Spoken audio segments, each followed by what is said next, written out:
and welcome to Meanwhile in the West, my weekly series where I look at what's making headlines here in Western Australia by reading through letters to the editor in my local newspaper, the West Australian. This week, a school for scandal, 24th of December 2014. Unlike Federal Court Justice John Gilmore, I was not surprised that someone of the status of Professor Jorg Imberger could be treated so shabbily by the University of Western Australia. Top scientist in UWA probe, News 23rd to 12th.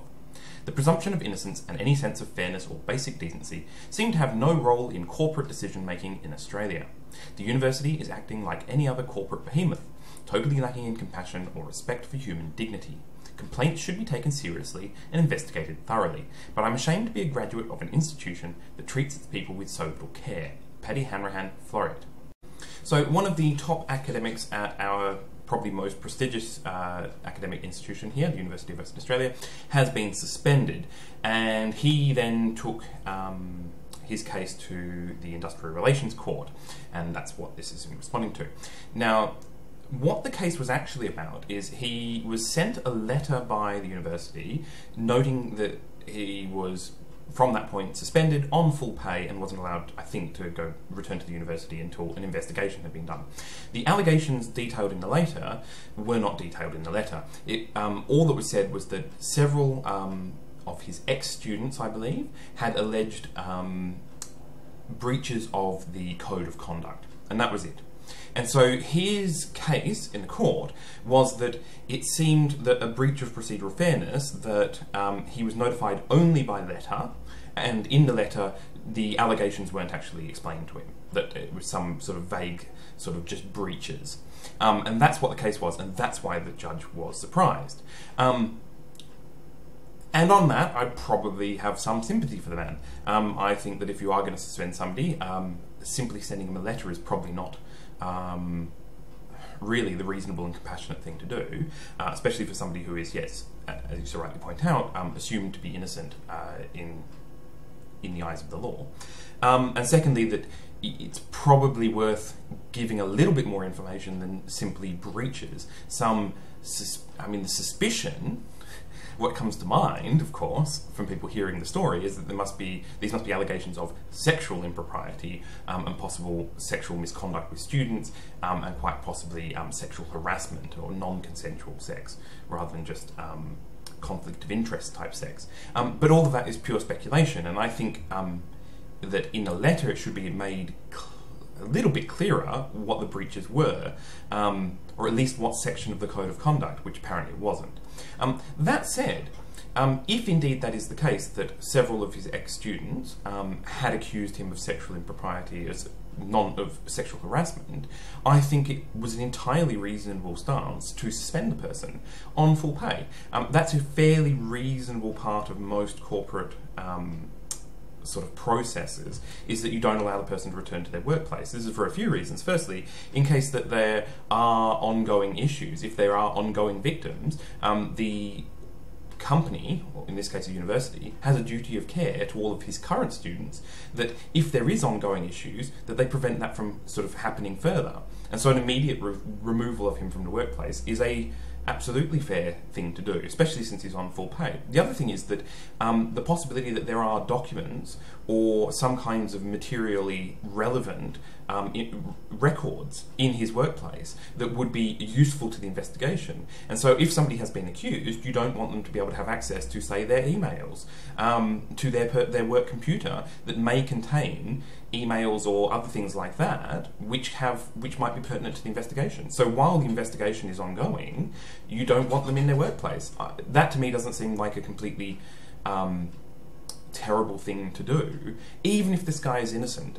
As an academic, there's no pressing need for him to be behind his desk. Now, I understand that if this is a false allegation, or if there is, nothing to it, say, that these things are harsh on people who have been accused, that even if you're on full pay, to be removed from your workplace under the suspicion of wrongdoing is something that is painful. But I think that's just one of those necessary things in our system, is that we have to do that in order to be fair to all parties. And perhaps if there was an epidemic of false accusations, that we might rethink where the balance is. But as far as I'm aware, there is no such thing. all of the cases that make it into the newspaper, at least, that I'm aware of over the last several years, of accusations against academics, the ones that sort of become famous enough, are substantiated and have been.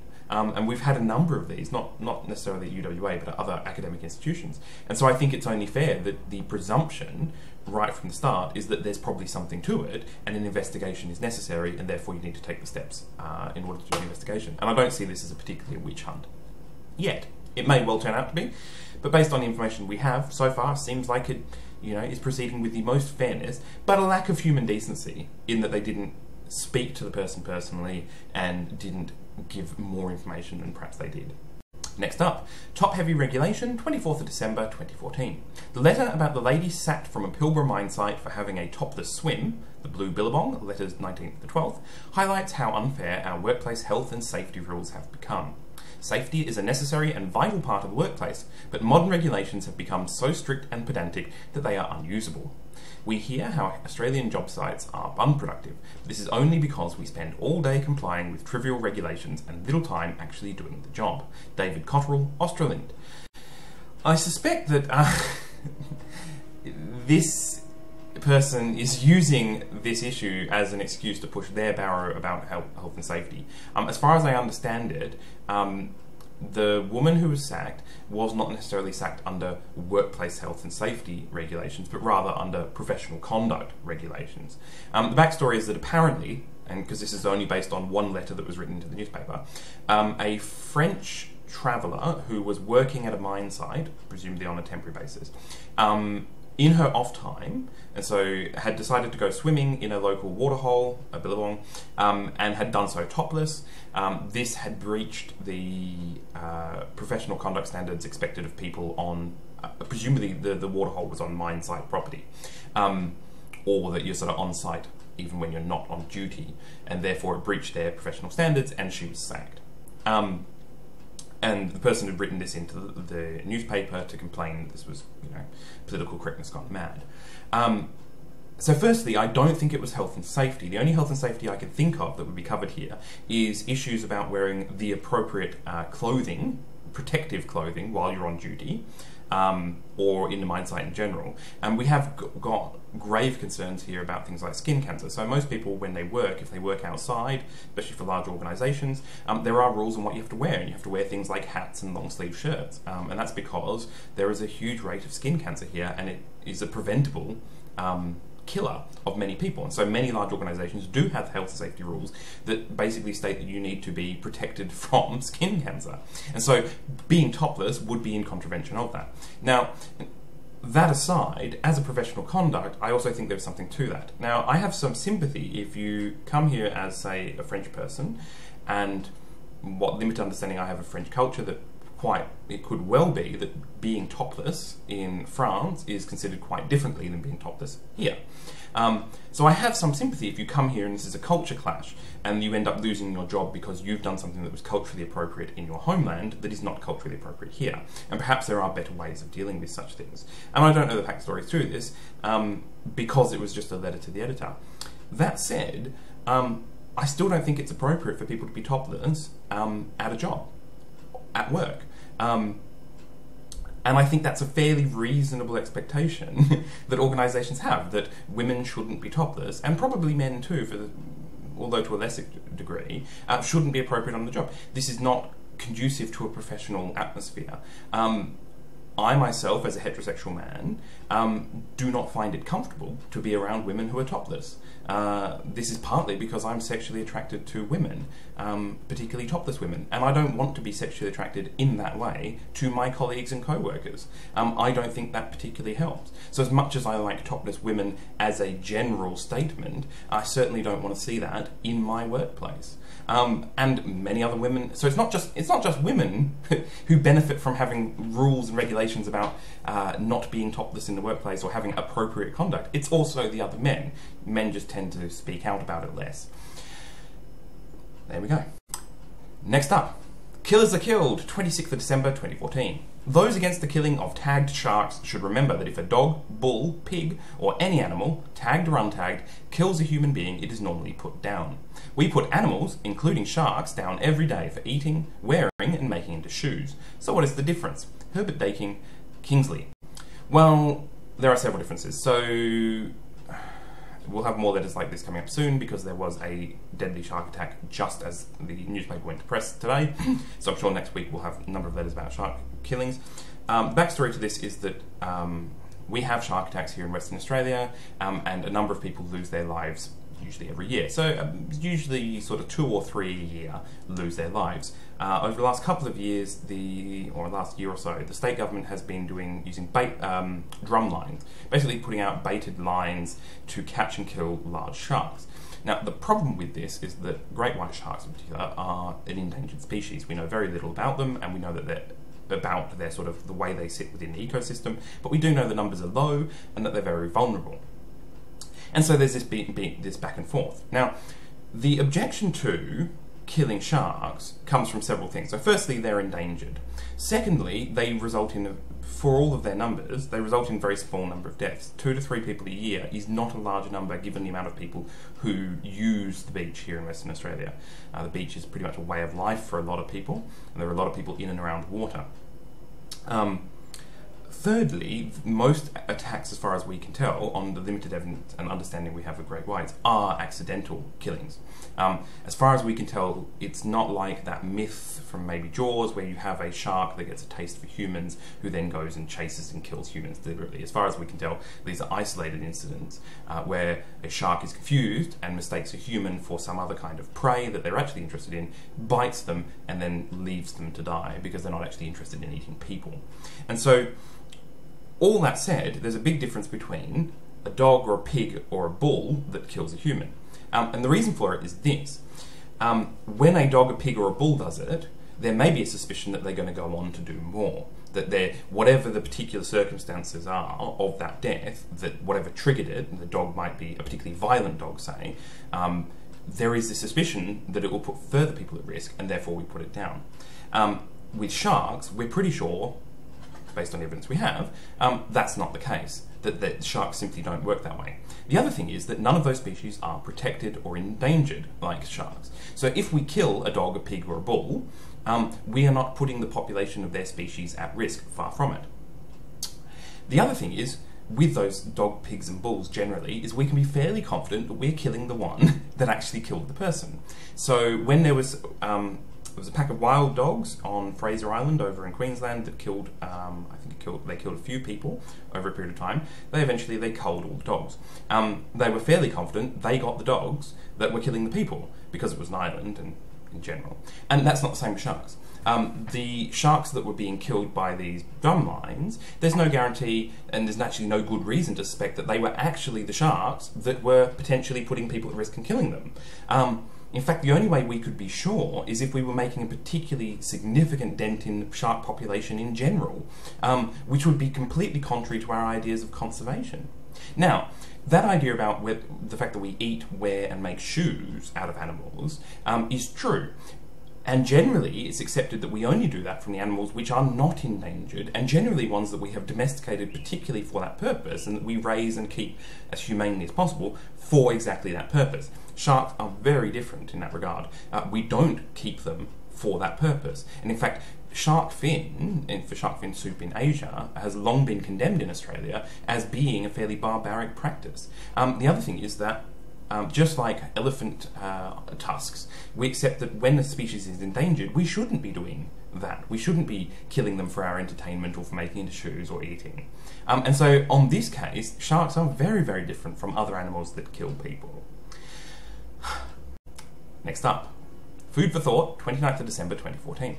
Call me cynical, but I would love to know how many of the people racing into the stores for the Boxing Day sales also fronted up for the charity free meal on Christmas Day. James Harris, Chidlow. You're cynical. The numbers of people who get a free meal at Christmas time from charities are relatively small. The number of people who are racing in for Boxing Day sales, relatively large. So even if a lot of them were doing that, it would be a fairly small percentage of those people who are rushing in for the Boxing Day sales. The other thing is that even if they were, well, potentially that's a good thing.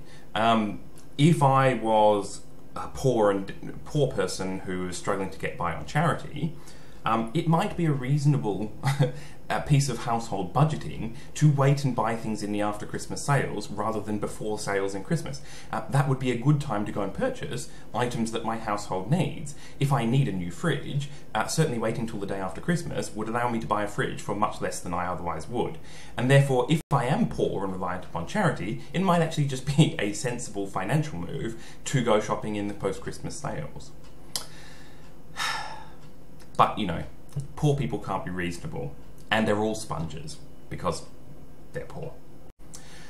Chaplain's an Asset, 29th of December 2014. I refer to Sharon Morris's letter, Chaplain Funds Could Be Better Spent, letters 26th of the 12th.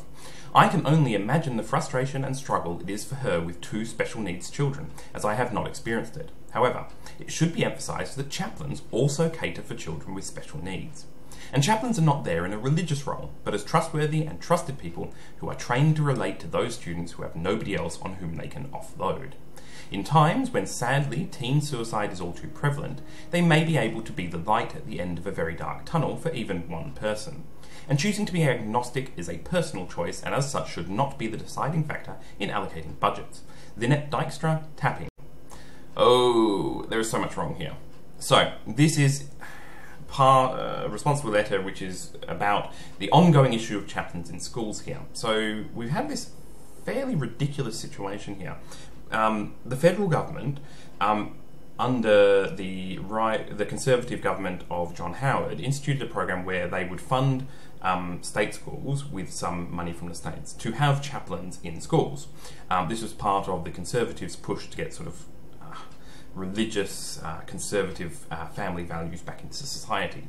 Now, because we don't actually have a sort of clear-cut distinction between church and state here under the law, the Constitution is a bit vague on that, or at least it's not that explicit in all cases, but there is concerns about it. So the ridiculous trade-off is that the chaplains who are in schools are not there in a religious role and are not allowed to proselytise. In fact, basically they're not allowed to talk about their religion at all. So they are there as basically counsellors. So we have a situation where to get the job, you have to be religious, you have to be a chaplain in a very sort of strong sense of that, but to do the job, you're not allowed to use your religiousness at all.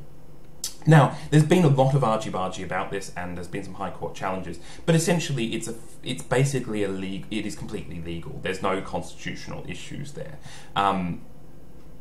which is faintly ridiculous, but that's the way Australia is.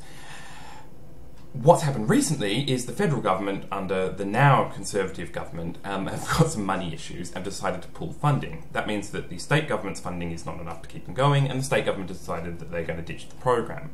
This led to an outcry. So, the state government has found some more money to prop it up so that they can keep the chaplains in schools. But where they got the money from was funding for teachers' aides and other support for special needs kids. With the vague argument, in fact they sort of tend to ignore it, is that yes, the chaplains are going to be, going to help special needs kids. Now this misses a lot of points. Firstly,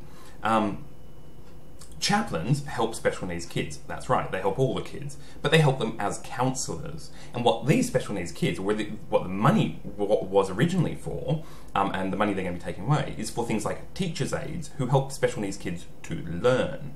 So it's not as if you can simply say that having a chaplain in the school is going to be equal to having a teacher's aide. It's simply not comparable. And most people would say that given the choice between the two, they would much rather have things like teachers' aides so their kids can get a proper education rather than have a chaplain so they can have some social support. Now, I'm not saying that we should have to choose between the two, but given the choices, it seems a bit underhanded to impact on people's education to give them social support, especially when we're talking about chaplains. Chaplains, because that's the other thing, is we're not talking about counsellors. I would be much more supportive of the program if it was a general counselling position. Even better if it was a psych position. So I've actually removed a lot of the school psychologists and taken away those positions and replaced them with these non-psychologist, often non-expert chaplains. If this was a proper counselling position where people were selected on their merit and their ability to provide actual counselling, I would be much more supportive of it. But it's not. And this stupid idea in the letter that, you know, it's worth it as long as it saves even one person is just frankly stupid, because when you take the money from one place to another, even if you save just one person here and you could have saved 10 people by leaving the money here, it's a stupid decision. That's a really blatant fallacy that people make, where they say, well, if we only help one person, then, you know, I know that I've done a good job. No, not if you could have helped 2 people, not if you could have helped 4 people or 10 people. That is just a blatantly stupid way of looking at it. And lastly, just the irony of saying that this person's agnosticism is their personal choice and should not be a deciding factor in allocating budgets, when that is precisely what the chaplaincy program was based on. The whole reason you've got chaplains at all is because it was people's Christy fucking-anity that drove their budgeting decisions. So to say that agnosticism is a personal decision that should be left out, but don't worry, Christianity, that's not a personal decision, that should be centre to our budgeting process, that is just fucking ridiculous. This stuff drives me fucking bonkers. And it doesn't help that it is 39 degrees at the moment and I am dying of the heat. Anyway, hope you're all doing well. Christmas is gone, New Year is coming. With a bit of luck, the next New Year will bring a bit more sanity and rationality with it, but, you know, I don't have that much hope. Hope you're all doing well. I feel much better, and I'll see you next time when we find out what's happening in the West. See you later.